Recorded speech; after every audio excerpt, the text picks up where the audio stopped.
Barnes & Noble's beginnings can be traced all the way back to 1873, when Charles M. Barnes started a book business from his home in Wheaton, Illinois. After noticeable success, but during the height of the Great Depression, what later became the Barnes & Noble flagship store was opened on Fifth Avenue in New York City, where it still resides today.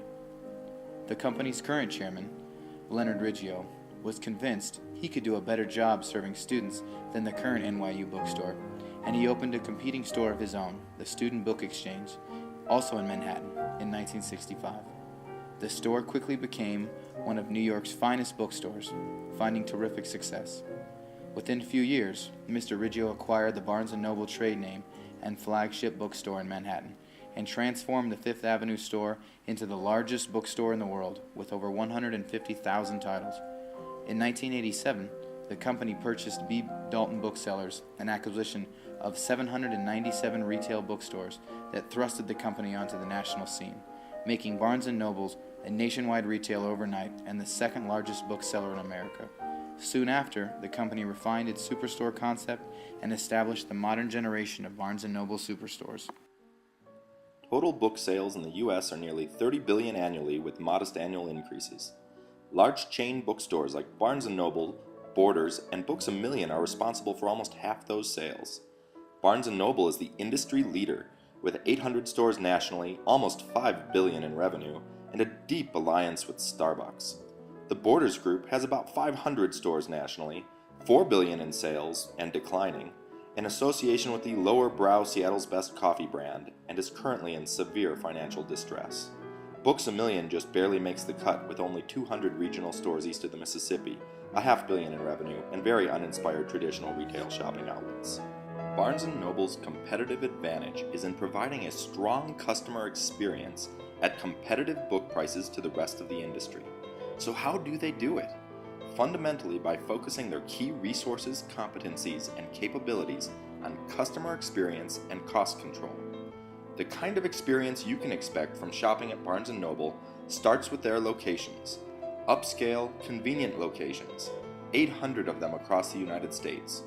Huge, open and airy stores where you can easily see their proprietary categorization of 130,000 carefully selected books out of the millions available on the internet, and maybe a few hundred at Walmart. Kiosk-like displays run the middle of large aisles with visually appealing books of cross-categorical interest. Comfortable and cozy seating areas with tables are tucked away in various places to sit and check out your personal favorites. There are always oversized wood doors welcoming you into the store, and warm colors and tones throughout, encouraging you to relax and browse. You can also expect to enjoy a world-class latte, a delicious scone, or some other gourmet treat from the open and dedicated space of the Starbucks Cafe at every store. Having a family day, you know you'll find a distinct and energetic children's section filled to the brim with carefully displayed classic and modern titles, stuffed animals, and toys. You can count on your children enjoying a personal storytelling offered several times per day with visits from kids' favorite characters. Thomas the Train playsets are offered for all the children to enjoy together. Have older children? Conveniently, Barnes & Noble has an alliance with GameStop, where at many of their locations, GameStop stores are attached or located nearby, so your teen can shop for video game items.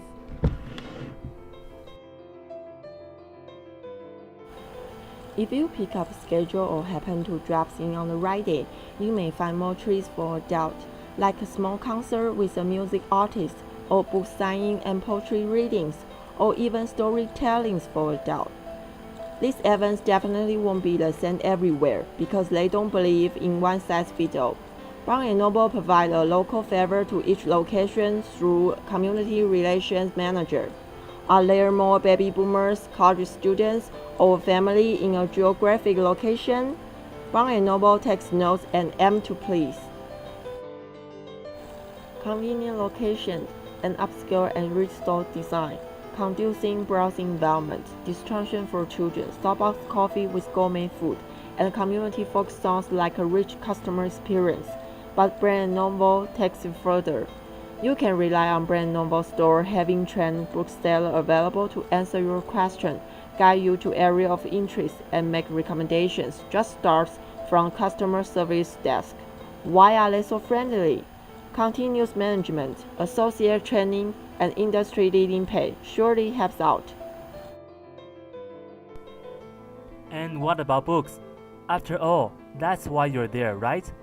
Whether it's a hot new biography, a Harry Potter release, a cookbook, or a classic, your Barnes & Noble will have it, and you know that. They are always worth your trip because they always have the hottest titles. The industry's leading inventory management and supply chain virtually guaranteed.